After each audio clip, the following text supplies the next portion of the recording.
Hi there, my name's Sam Hurrell. I'm the CEO and co-founder of Perpetual Solutions. We're a specialist skills provider for the telco sector, and today we're going to be looking at the skills challenge that's occurring in our industry in a disaggregated world as we move forward with the projects.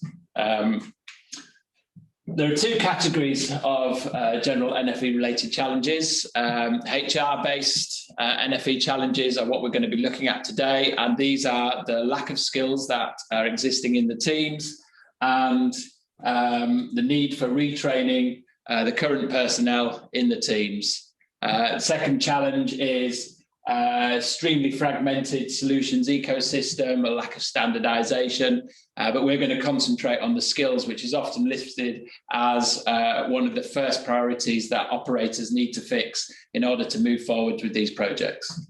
There's also a survey here from Cartesian, 80% agreeing with the premise that operators need to invest more in staff training to manage SDN and NFE infrastructure. So we're going to use a quick car analogy. We are in the race for a new network. We need an agile, dynamic car to compete in the industry. We need to get that car up onto the starting grid so that we can start competing. The car has got to be the right kind of car. It's got to be a softwareized, virtualized, cloudified car that can take forward the challenge that we're seeing from hyperscalers.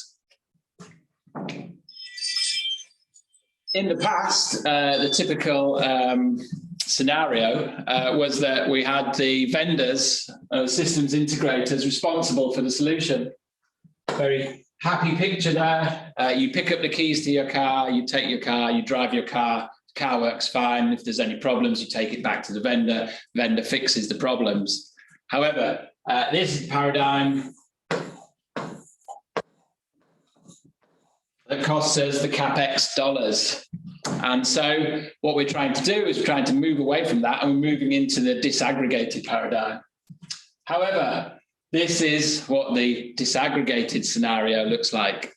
And the operator is now responsible for the complete solution, putting together all of these components to put out the agile, dynamic solution that we need.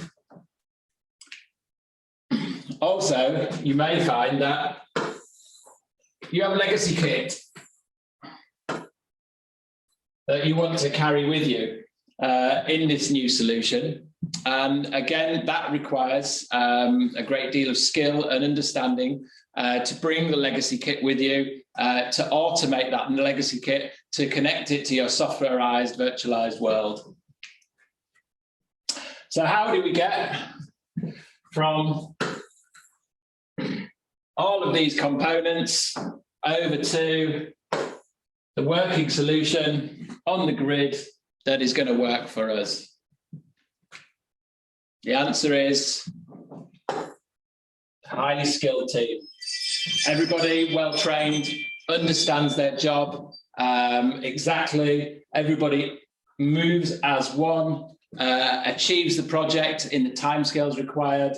They have a great deal of skill and understanding that enables them to be able to do this.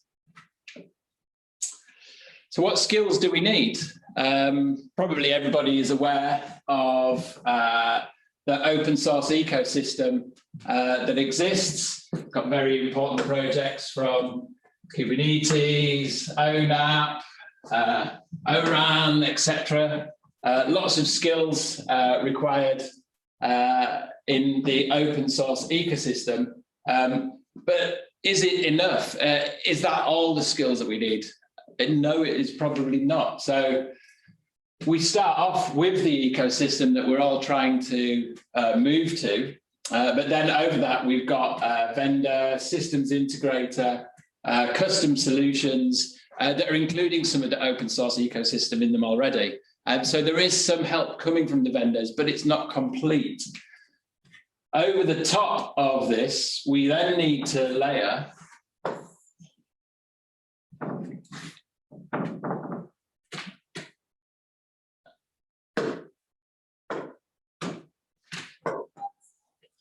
all of our open source, all of our standardization understandings, as this is where the use cases are going to come from in order to get the services that we want to run over our open source ecosystem.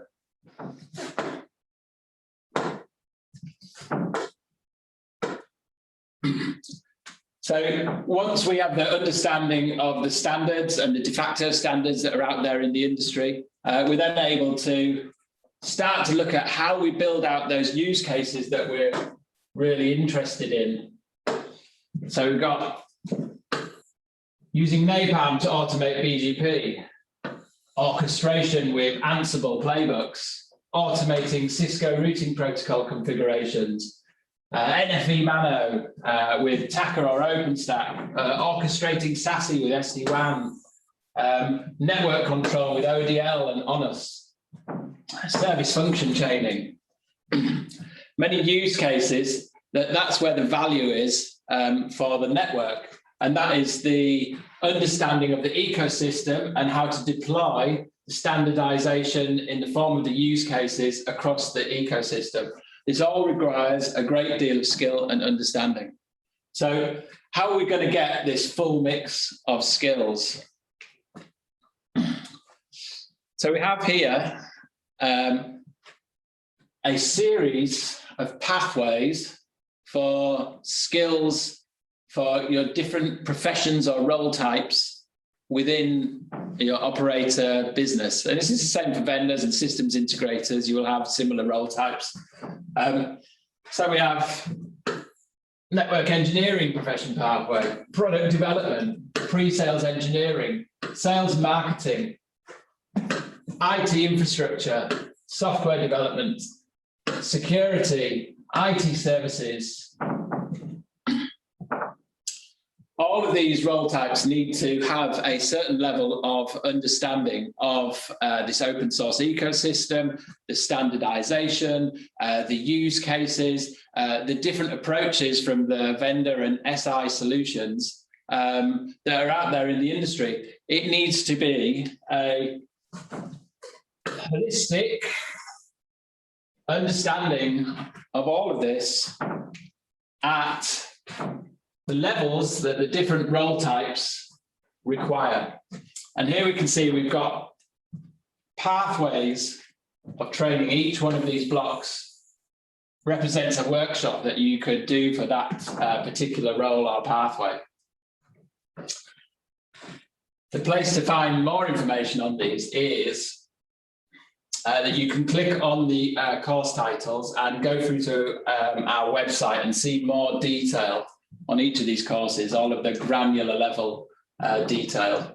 And you can do that if you download this presentation from our booth. You'll be able to go and look at all of that granular level detail. So we've got our different pathways of learning, and they all build up to provide a solid skills base across your organization, whether that's in different lines of business, to standardize that level of skill so that you no longer have silos of skills in certain lines of business or certain teams. You want to standardize those skills at the level the roles require. Take, for instance, pre-sales engineering. They need to be able to understand the open source ecosystem. They need to be able to understand the standardization, the use cases, some of the different vendor approaches that are out there in the market for things like SD-WAN, how different vendors compare and contrast to each other, because those are the conversations that the customers, the enterprise customers, will be asking the sales engineers when they make that call or they have that meeting. And if they have a reasonable, knowledgeable, great conversation with your sales engineer, next time that customer thinks SD-WAN, they'll be picking up the phone to that trusted advisor. And so you want to be putting your sales engineers into that position. Same with product development. They need a similar level of understanding. They need to be able to understand the open source, the standards, the use cases, and then they map that understanding over what they know of the DNA of your customer and produce those products that are going to be attractive to that particular customer. But it all stems from having that holistic understanding of all of the components that make up the knowledge that we need. So who are Perpetual Solutions? Well, we've been around for 20 years. We have always worked in the telco vertical, delivering training for operators, service providers, systems integrators, large-scale enterprise teams, individual consultants. And since COVID has started, then we have a lot of self-paced workshops, a lot of virtual remote classes. I'm speaking to you from one of the virtual classrooms now. A lot of hands-on labs. So a lot of those use cases that we looked at, we've built out labs that you can access in the cloud. You have clusters of virtual machines able to work through some of those use cases and how you would set them up with some of these open source projects. We are a Linux Foundation training partner, a MEF training partner, an ONF training partner, and there are vendor neutral certifications that you can give to the teams, or you may want to pick up yourself if you're an individual looking for new skills or certifications in these areas. There are a number of different certifications that you can pick up. Say, like in the MEF, there is the Certified SDN and NFV Professional. There is the Certified SD-WAN Professional. So there is some tests that you can have to validate your skills and to gain a vendor-neutral recognized certification. Here are some of the customers that we've got. Many of the big names that you'll see from the industry, and we will be building for them individual classes which they can customize and then have them delivered in one of those formats that we just mentioned, or we might be building a whole pathway of learning that would be for multiple teams, multiple role types, delivering the learning at the level that they need. This is how our virtual classroom looks. I'm standing in one at the moment, so we don't really need to go into that in much detail. But when we're running in Zoom, we have two screens, so you can see the content and the interactivity that I've been demonstrating today. And then you get, obviously, the video feed that you're seeing now coming through. And then these are access to some of the cloud-based labs that you can see here. So that brings to an end really my presentation on this subject. Just to say, we don't want to be this guy. You can see he is stuck with a car that is not working. Looks like a legacy car, looks different to those cars that were on the starting grid for the Le Mans race that we saw earlier on. Not the agile, dynamic, responsive car that we need. Legacy, not fit for purpose. And it looks like he doesn't really know what he's doing. And the car is non-functioning, which is not what we want. That's not going to get you to the races in time. What's worse is it looks like it's either about to rain or get very dark, and he's going to probably be stuck in a place that he really didn't want to be in. So that is my presentation. Thank you for watching. Please put questions in the chat. You'll be able to download this from our exhibitor booth, or maybe a little later from our website /Layer123. Please share with colleagues. Thank you for watching. Goodbye.